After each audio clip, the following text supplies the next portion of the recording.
किसी भी परीक्षा के अंदर पास होने के लिए उस परीक्षा के अंदर पूछे गए प्रश्न को समझना जरूरी होता है। जब तक आप प्रश्न को नहीं समझ पाएंगे तब तक उसका सही तरीके से आप उत्तर नहीं दे पाएंगे, जिसकी वजह से आपके मार्क्स कट जाते हैं।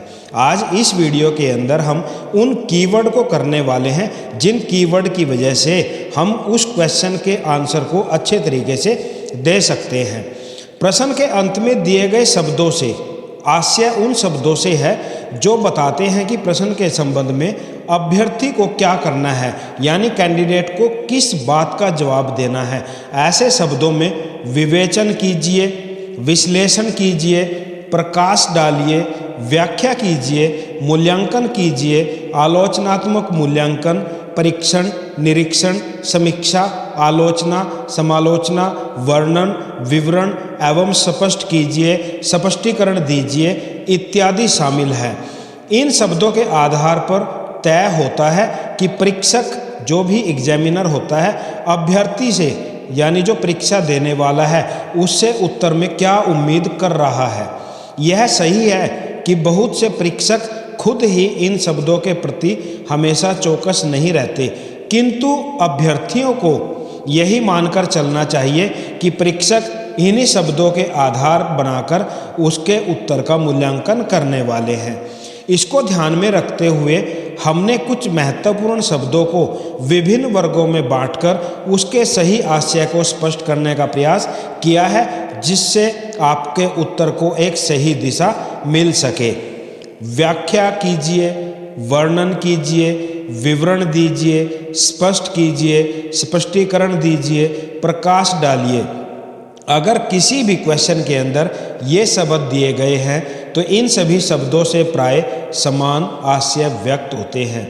ऐसे प्रश्नों में अभ्यर्थी से सिर्फ इतनी अपेक्षा की जाती है कि वह पूछे गए प्रश्न से संबंधित जानकारियां सरल भाषा में व्यक्त करे।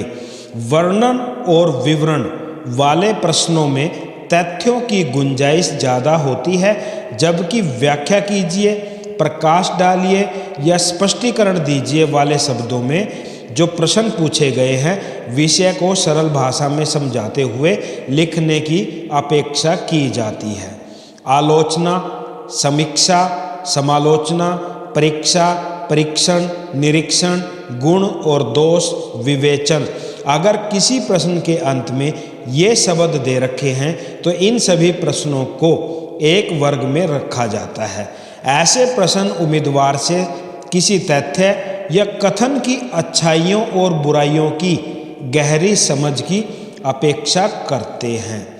आलोचना शब्द से यह भाव जरूर निकलता है कि अभ्यर्थी को इसमें पूछे गए विषय से जुड़ी जो नकारात्मक बातें हैं वो लिखनी है, किंतु सच यह है कि आलोचना का सही अर्थ गुण और दोष दोनों पक्षों पर ध्यान देना है।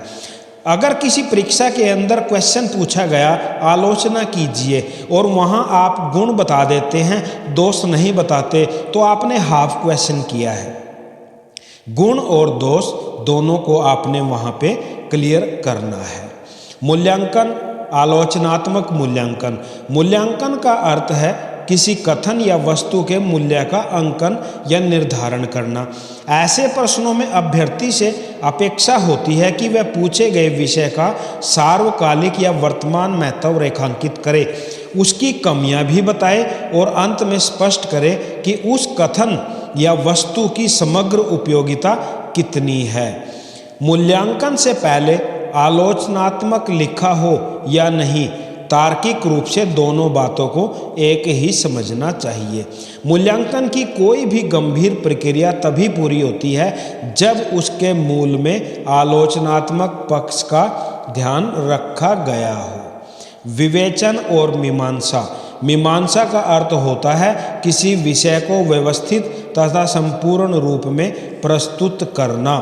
ऐसे प्रश्नों का उत्तर लिखना कठिन नहीं होता, उस प्रश्न से संबंधित सभी संभव पक्षों को मिलाकर लिख देना पर्याप्त होता है।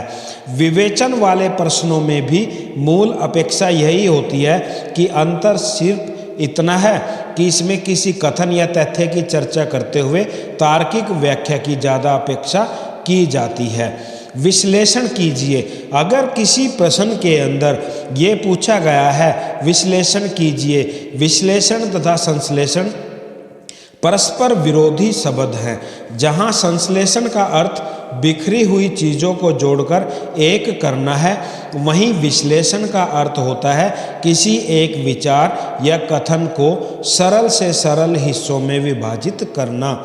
किसी कथन का विश्लेषण करते हुए अभ्यर्थी को अपने मन में क्या, क्यों, कैसे, कब, कहाँ, कितना जैसे संदर्भों को आधार बनाकर चलना चाहिए। अगर ये क्वेश्चन के शब्द, ये कीवर्ड अगर किसी क्वेश्चन के अंत में पूछे गए हैं, अगर आप इन बताए तरीकों से उसका आंसर देते हैं तो आपको अच्छे मार्क्स मिलने की उम्मीद बन जाती है। लेकिन बहुत बार ऐसा होता है कि अगर क्वेश्चन पूछा गया है उस क्वेश्चन को हम समझ नहीं पाते, आंसर अपने आप दे देते हैं, जिसका खामियाजा हमारे मार्क्स कटकर हमें भुगतना पड़ता है। तो दोस्तों ये था आप लोगों के लिए एक इम्पोर्टेंट वीडियो। आप लोगों को अगर पसंद आया तो लाइक कर देना, शेयर कर देना। धन्यवाद।